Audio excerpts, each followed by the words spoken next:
রাধে রাধে প্রিয় বন্ধুরা, কেমন আছো তোমরা সবাই? আশা করি অনেক ভালো আছো।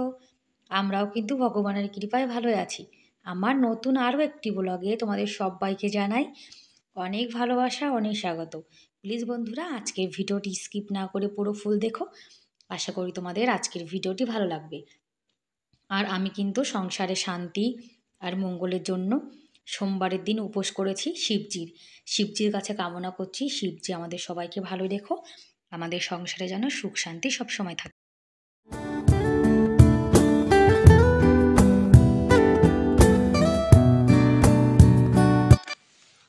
সকালে কিন্তু আশিবাসি সব কাজই করে নিয়েছি। আর আমি কিন্তু ফ্রেশ হয়ে স্নান করে চলে এসেছি। আর ময়ূরী কিন্তু এখানে গমের দানা খাচ্ছিল। তা আমাকে দেখে উড়ে চলে গেছে। এখন কি করব বলো, জামা কাপড়গুলো তো নাড়তে হবে। সেই জন্য চলে গেছে, পরে আবার চলে আসবে। এই যে শিবজির মাথায় জল ঢালছি। বাড়িতে শিবজির মাথায় জল ঢেলে সংসারের সব কাজ করে আবার কিন্তু মন্দিরেও যাব। উপোস করেছি শিবজির উপলক্ষে, তো মন্দিরে তো যেতেই হবে। আর শিবজি, তুলসীজি, সূর্য দেবতা সবাইকে জল অর্পণ করলাম। এদিকে কিন্তু আমার বড় আমাকে কাজে অনেক সাহায্য করছে। ভাতটা হয়ে গেছিলো, যার জন্য ভাতটার মাড় গালিয়ে নিল। আর আমার বর যেন তো আমাকে ভীষণ ভীষণ সাহায্য করে। তা যেটুকু পারি তোমাদের সঙ্গে শেয়ার করি যে আমার বর কী কী কাজে আমাকে সাহায্য করে। আমার ঘরও কিন্তু ঝাড় দিয়ে দেয়, জানো তো। কখনো কখনো জামা কাপড় ধুয়ে দেয়। আর আমি গোপাল সোনা রান্না করি, আর উনি কিন্তু গোপাল সোনার সেবা দিয়ে দেয়। আর সংসার তো দুজনের, কাজ তো দুজনের করতেই হবে। এদিকে কারেন্ট আসছিল, ইন্ডাকশানে কিন্তু দুধটা গরম বসিয়ে দিয়েছি। হিটারে ভাত বসিয়ে দিয়েছি। ভাত হওয়ার পরে আবার তরকারি রান্না করব, ইন্ডাকশানে দুধ গরম করব। কারেন্ট থাকলে আমি কিন্তু বেশিরভাগ সব কিছু কারেন্টে করার চেষ্টা করি। আর উপোস করব, যার জন্য সাবুদানা কিন্তু ভিজিয়ে রেখেছিলাম। এটা কিন্তু বড় যে সাবুদানা হয় সেটা। রাত ভরে ভিজিয়ে রেখেছি, তারপরে কিন্তু একটু ফুলেছে। আর আমাদের এখানে কিন্তু ছোট ছোট যে সাবুদানাগুলো সেগুলো পাওয়া যায় না। দুধটাও কিন্তু গরম হয়ে গেছে, এটা কিন্তু মহিষের দুধ। আর বিট ভাজাটাও বসিয়ে দিয়েছি। আর জানো তো, যাদের গরিবের সংসারে একটু কিন্তু বুদ্ধি খাটিয়ে কাজকর্ম করতে হয়। হিটারে কিন্তু ফুলকপিটাও বসিয়ে দিয়েছি, ভাতটা হয়ে গেছে। আর আটা মাখাচ্ছি, রুটি শুধু আমার বর খাবে, 2 বাচ্চা ভাত খাবে। আর আমি কিন্তু সাবুদানা খাবো। আর আমার বর বলছে কি, এদিকে তুমি একাদশীর উপোস করবে, আবার প্রত্যেক সোমবার করবে, তাহলে তোমার তো অনেকগুলো উপোস হয়ে যাবে। তা আমি বলছি কী করবো বলো, এখন কিছু পেতে গেলে কিছু তো কষ্ট করতেই হবে। তা শিবজিকে প্রসন্ন করার জন্য, সংসারের সুখ শান্তির জন্য আমি কিন্তু শিবজির উপোস করছি, প্রত্যেক সোমবার সোমবার করব। এদিকে কিন্তু আমার গোপাল সোনা স্নান করে রেডি হয়ে দেখো বসে রয়েছে, আমার গোপাল সোনা সেবা করবে। আর আমার গোপাল সোনা কেমন লাগলো তোমরা কিন্তু কমেন্ট করে অবশ্যই জানিও। আর ভালো লাগলে প্লিজ এটা লাইক করে দিও। গাছের পাতাগুলো কিন্তু অনেক হলুদ হয়ে গেছে।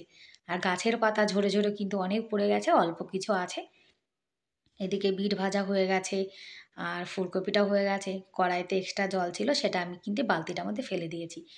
আর গোপাল সোনাকে ঘন্টা বাজিয়ে তারপরে কিন্তু সেবা দিতে হয়। আর তুলসী পাতা দিয়েছি, তুলসী পাতা ছাড়া কিন্তু গোপাল সোনার ভোগ লাগে না। আজকে ফুলকপি আলু ঝোল আর বিট ভাজা, এটা আমার গোপাল সোনার আজকে সকালে সেবা।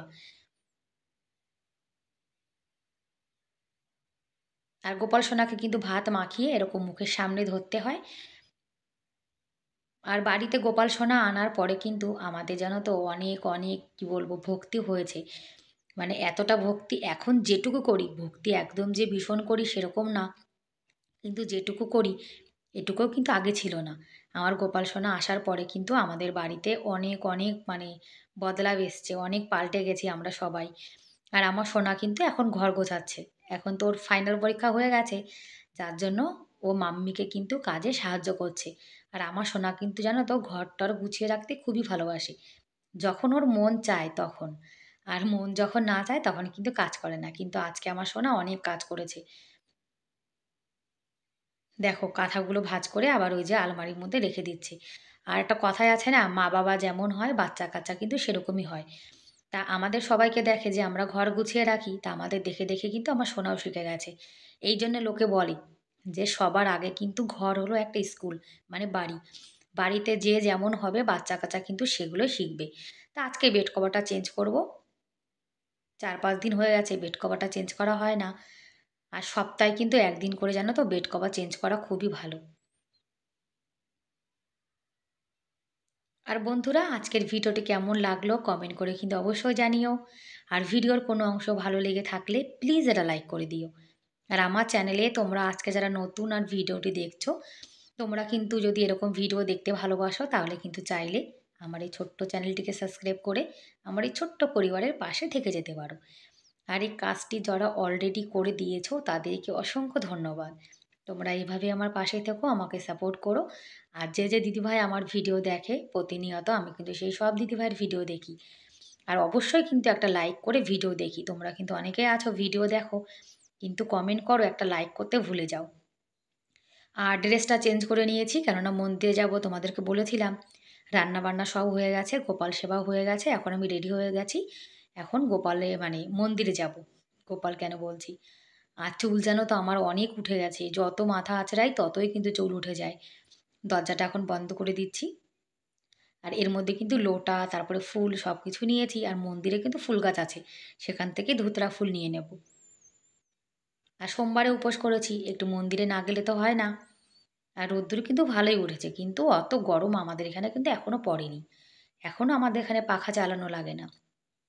আর মন্দিরের সামনে এই যে একটা জায়গা রয়েছে, এখানে কিন্তু জল ভরে রেখে দেয়, যাতে পশু পাখি সবাই জল খেতে পারে। কেননা এটা তো মরুভূমি এলাকা, এখানে জলের অনেক কমই। যার জন্য সবাই কিন্তু এরকম জল ভরে রেখে দেয় পাখিদের, পশুদের খাওয়ার জন্য। এখান থেকে কিন্তু লোটা ভরে নিয়েছি। আর এখন মন্দিরে এই যে ফুল গাছ রয়েছে, ধুতরা ফুল, এটা কিন্তু সাদা আর নীল, মানে নীল নীল মতোই, অন্যরকম ফুল। আর ফুলগুলো জানো তো খুব সুন্দর। তাই ভাবলাম যে মন্দিরে যখন ফুল আছে তাহলে এখান থেকে নিয়ে নেব। আর মন্দিরে কিন্তু ফুল গাছ থাকা ভালো, তাহলে এখান থেকে ফুল নিয়ে এখানে কিন্তু বাবাকে চড়ানো যায়। দেখো কত সুন্দর ফুল। মন্দিরে যাওয়ার আগে কিন্তু প্রণাম করে ঘন্টি বাজিয়ে তারপরে কিন্তু যেতে হয়। আর এই মন্দিরে আসলে জানো তো আমার ভীষণ ভালো লাগে, আমার মনটা খুব খুশি হয়ে যায়। আমি, আমার বর, আমার ছেলে, আমরা কিন্তু তিনজনেই মন্দিরে চলে এসেছি। আর বাড়ি থেকে কিন্তু আমি প্রদীপ জ্বালানোর জন্য ওই যে তুলো দিয়ে সলতে বানিয়ে নিয়ে এসেছিলাম। আর ধুতরা ফুল বাবাকে চড়িয়ে দিলাম, কিন্তু বেলপাতা পাইনি জানো তো। আমাদের এখানে কিন্তু কলকাতার মতো বেল গাছ নেই, যার জন্যে বেলপাতা আনা হয়নি। আর বেলপাতা আছে একটা বাড়িতে, সে বাড়িটা অনেক দূর, কিন্তু সকাল সকাল আর সেখানে যেতে পারবো না। যার জন্যে বেলপাতাটা আনা হয়নি, কিন্তু বাবাকে বেলপাতা দিলে বাবা কিন্তু খুব খুশি হয়ে যায়। হুম, বেলপাতা একটা ছিল, সেটা আমি জল ঢেলেছি, পড়ে গেছে। আর আমি কিন্তু এখন থেকে প্রত্যেক সপ্তাহে সপ্তাহে সোমবারে শিবজির উপোস করব।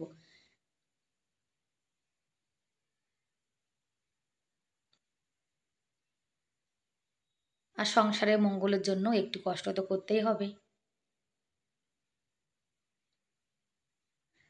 আর আমার সোনাও কিন্তু চলে এসছে। আমার সোনাও কিন্তু সকাল থেকে কিছুই খায়নি, আমি বলেছি বাবার মাথায় জল ঢালবি, তারপরে কিন্তু খাবি। আর ও আমাকে বলেছে মাম্মা সব ফুল কিন্তু তুমি দিয়ে দেবে না, আমার জন্য ফুল বাঁচিয়ে রাখবে।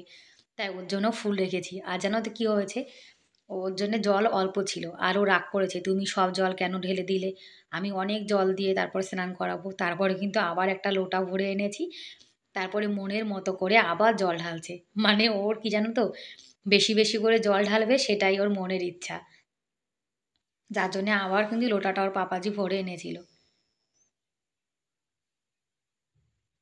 আর এখানে নন্দী, তারপরে মাতা পার্বতী, গণেশজি, তারপরে ব্রহ্মাজি সবার মূর্তি কিন্তু রয়েছে। আর এখন মনোকামনা চাওয়া হচ্ছে, যার যা মনের ইচ্ছা। তারপরে কিন্তু এখানে দানা দেওয়ার জায়গা রয়েছে, এখানে কিন্তু অনেক পাখি আসে জানো তো, অনেক টিয়া পাখি আছে আমাদের এখানে। তা আমরা এসছি বলে টিয়া পাখিগুলো চলে গেছে। বাড়ি থেকে দানা এনেছিলাম। আর এখানে কিন্তু আমাদের গ্রামের সবাই এসে দানা দিয়ে যায় পশু পাখির জন্য। কেননা আমাদের এখানে তো কলকাতার মতন ফলের গাছ নেই, তা পাখিগুলো কি খাবে, যার জন্য কিন্তু এরকম সবাই দানা দিয়ে যায়। আর মন্দিরের আশেপাশের পরিবেশটা কিন্তু দেখতে যেন তো ভীষণ ভীষণ ভালো লাগে। গ্রাম্য পরিবেশ, চারিদিকে গাছপালা, পাখির ডাক, এখানে আসলে মন ভরে যায়। প্রত্যেক দিন সকাল বিকেলে কিন্তু একটু ঘুরতে আসা খুবই ভালো। পুজো দেওয়া হয়ে গেছে, এখন কিন্তু বাড়ির দিকে যাচ্ছি। আর সকালে আর বিকালের দিকে কিন্তু হালকা হালকা ঠান্ডা লাগে। এই যে গাড়িতে করে যাচ্ছে, আমার কিন্তু শীত করছিল জানো তো।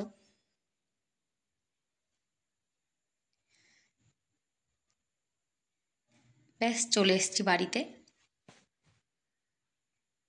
বাড়িতে চলে এসে বাচ্চা কাচ্চা কিন্তু ভাত খেয়ে নিয়েছে, মানে আমার বর, আমার ছেলে। আর জামা কাপড় যা কিছু ছিল সেগুলো কিন্তু সবই ধুয়ে দিয়েছি।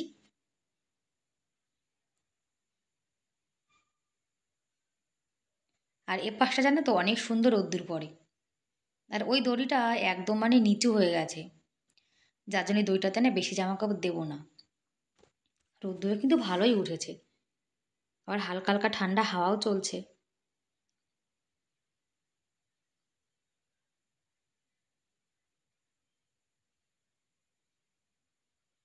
আর আমাদের মেয়েদের কিন্তু প্রতিদিন সেই একই কাজ, তাই না?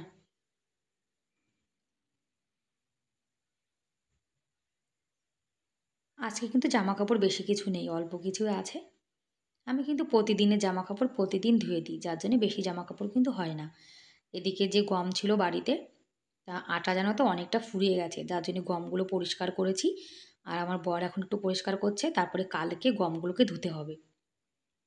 গমগুলো কিন্তু ভালো করে পরিষ্কার করে তারপরে জলে ধুয়ে নিলে কিন্তু কোনো মাটি কিংবা কোনো কিছু থাকে না, একদম পুরো পরিষ্কার হয়ে যায়। আর আমরা কিন্তু এরকম গম পিষে তারপরে কিন্তু খাই। আর এদিকে বিড়ালটা গাছে মানে বাইকের পাশে বসেছিল ইঁদুর ধরার জন্য।